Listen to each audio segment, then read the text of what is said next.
दोस्तों एक बार फिर आपके सामने कुछ नया लेकर आया हूँ।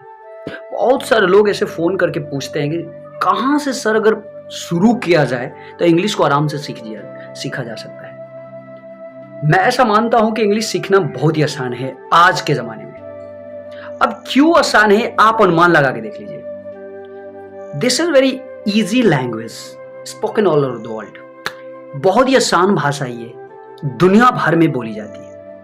अब रही बात कि जिस भाषा को दुनिया भर में अगर लोग बोलने वाले हों तो डेफिनेटली वो आसान होगी, क्योंकि आप कहीं भी जाएंगे किसी भी चीज को उठाकर देखेंगे तो वहां इंग्लिश इंग्लिश इंग्लिश तो आराम से इसे सीखा जा सकता है। रही बात हमारे देश में हमारी अपनी एक भाषाओं की जननी कहा जाना जिसे कहा जाता है संस्कृत, उसे सीखना बहुत ही टफ है। लेकिन आज के जमाने में इंग्लिश सीखना बहुत ही आसान है। तो मैं ऐसा मानता हूँ कि इसमें ज़्यादा टेंशन लेने की ज़रूरत नहीं है एक, और वैसे भी इम्पॉर्टेंट भी नहीं है, क्योंकि दुनिया के बहुत सी ऐसी चीज़ें हैं लिटरेचर में। अगर आप एंट्री करते हैं तो वहाँ भी देख लीजिए कि आपके ही भाषा में ट्रांसलेट कर दिया गया है। यानी आप अगर हिंदी को सही से जानते हैं तो आप हिंदी में उस चीज़ को पढ़ सकते हैं, बच सकते हैं। लेकिन आपको ऐसा लगता है कि आज के ज़माने में हिंदी के साथ साथ मुझे इंग्लिश सीखना भी बहुत ज़रूरी है, तो आई थिंक मुझे ऐसा लगता है कि इट्स अ वेरी ईजी, बहुत ही आसान है। लेकिन हाँ, ट्रिक क्या होना चाहिए, पढ़ने का तरीका क्या होना चाहिए। पहली बात मैं आपको बता देता हूँ कि आप किसी तरह से ना किताब पढ़ने की आदत बन जाइए। डेफिनेटली आप इस चीज़ को आराम से सीख सकते हैं। जब आप आराम से पढ़ के समझने लगेंगे तो धीरे धीरे आपके दिमाग में बहुत से ऐसे थॉट्स आ जाएंगे, ऐसे सेंटेंसेस क्रिएटेड होने लगेंगे कि आप आराम से उस सेंटेंस को किसी के सामने व्यक्त कर सकते हैं। तो सिंपल सी बात है। अब रही बात कि आप जब भी अंग्रेजी में किसी भी चीज को उठाकर पढ़ना शुरू करते होंगे तो आपको एक पैराग्राफ पढ़ते होंगे आप, तो एक पैराग्राफ के बाद आपका मानसिकता पूरी तरह से चेंज हो जाता होगा, आप उसको रख करके छोड़ देते होंगे। यकीनन मानिए ऐसा होता होगा आपके पास, सबके साथ ऐसा होता होगा। जब भी बिगनर्स पढ़ना शुरू कर देते हैं तो क्या करते हैं कि वो एक पैराग्राफ दो पैराग्राफ हार्डली मुसीबत झेल करके पढ़ते हैं, और एक दो पैराग्राफ के बाद वो ऑटोमेटिकली ये बुक बंद करके रख देते हैं। खुद ऐसे लगता है कि नहीं, वो ऐसा लगता है वो ना चाहते हुए भी ऑटोमेटिकली बंद हो जाता है बुक, ऐसा हो जाता है सिचुएशन।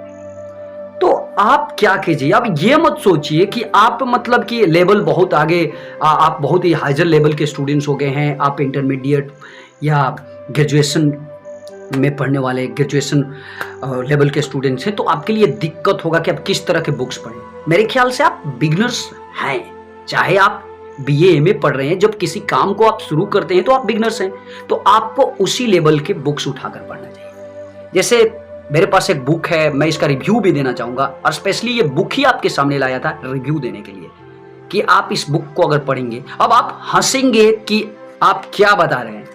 ये एक पिक्चोरियल बुक है जिसका नाम है टिंकल डबल डबल डाइजेस्ट, आप देख सकते हैं इसको। अब इसमें आप अक्सर इस पेज को देखिए, इसमें अधिकतर हर चीज पिक्चोरियल है, यानी पिक्चर भरा, लिखा बहुत कम है, लेकिन पिक्चर से आपको अधिकतर चीज समझ में, हालांकि लिखा भी है। अब आप सोचेंगे कि मैं एक इंटर और बीए में पढ़ने वाला विद्यार्थी हूं और मुझे इस तरह के बुक्स पढ़ना पड़ेगा, तो ये शर्म की बात ही, ऐसा मत सोचिए, क्योंकि आप एक बिगनर्स है। और जब आप इस किताब को पढ़ेंगे तो ये ज्यादा मोटा भी नहीं है, साधारण सी बुक है, बच्चों की भी बुक है, ये बच्चों के लिए स्पेशली है। लेकिन अगर आप बिगनर्स है तो डेफिनेटली आपको पढ़ना चाहिए। तो आप जैसे ही इस किताब को खत्म करते हैं तो आप में स्ट्रक्चराइज्ड करने की, स्ट्रक्चर की ढांचा बनाने की कैपेसिटी कुछ बढ़ जाएगी, और फिर इसके बाद इससे कुछ हाई लेवल के बुक्स पढ़ने की कोशिश कीजिए। और उसके बाद बायोपिक अगर हो, ऑटोबायोग्राफी अगर किसी के द्वारा लिखी गई हो तो वो भी पढ़िए, धीरे धीरे आपको समझ में, अगर हो सके तो इस तरह के कम से कम 2-3 किताब पढ़ लीजिएगा। यकीन मानिए आप आदी बन जाएंगे। सबसे ज्यादा इंपॉर्टेंट है कि आप किसी चीज को पढ़ने में समर्थ हैं तो किसी तरह से अपने आप को समर्थ बनाइए, उस चीज में आदी बनिए। अगर आपके पास ये आदत हो जाती है कि आप बिना पढ़े नहीं रह सकते हैं तो डेफिनेटली यकीन मानिए कि आप 4-5-6 मंथ जाते जाते जाते जाते आप अब धीरे धीरे किताबों के प्रति अपना जो श्रद्धा है बहुत ही तेज कर देंगे। तो ऐसा होता है दोस्त। तो मेरे ख्याल से आपको इस तरह की बुक पढ़ना चाहिए। इसका नाम है ट्विंकल डबल डबल डाइजेस्ट। इस किताब को अगर आप अंग्रेजी में पढ़ने में असमर्थ हैं तो इस किताब को जरूर पढ़िएगा। अगर आप हिंदी में किसी चीज़ को पढ़ना चाहते हैं तो और अच्छी बात है, क्योंकि आज दुनिया में हर किताब को, मैं ये किताब सिर्फ इसलिए पढ़ने के लिए बोल रहा हूँ कि ताकि आपका स्ट्रक्चर अच्छा हो, अंग्रेजी में किसी चीज़ को आप समझने में दिक्कत ना फेस करें। इसलिए आपको ये इस तरह की किताबें पढ़नी चाहिए शुरू में, अगर आप बिगनर्स हैं। तो अगर आप सही से इंग्लिश समझ जाते हैं तो आपको बायोपिक वगैरह पढ़ना चाहिए, हिस्टोरिकल बुक पढ़ना चाहिए, फिक्शनल स्टोरीज पढ़ना चाहिए। ये सब कुछ नहीं है, लेकिन बिगनर्स के लिए बहुत ही खास है ये बुक। एक बार फिर नाम इसका बता देता हूँ, twinkle double double digest. What a nice book for beginners. So मैं ये रिक्वेस्ट करूंगा कि आप लोगों को इस किताब को जरूर पढ़ना चाहिए। बस आज के लिए इतना ही। नमस्कार, जय हिंद।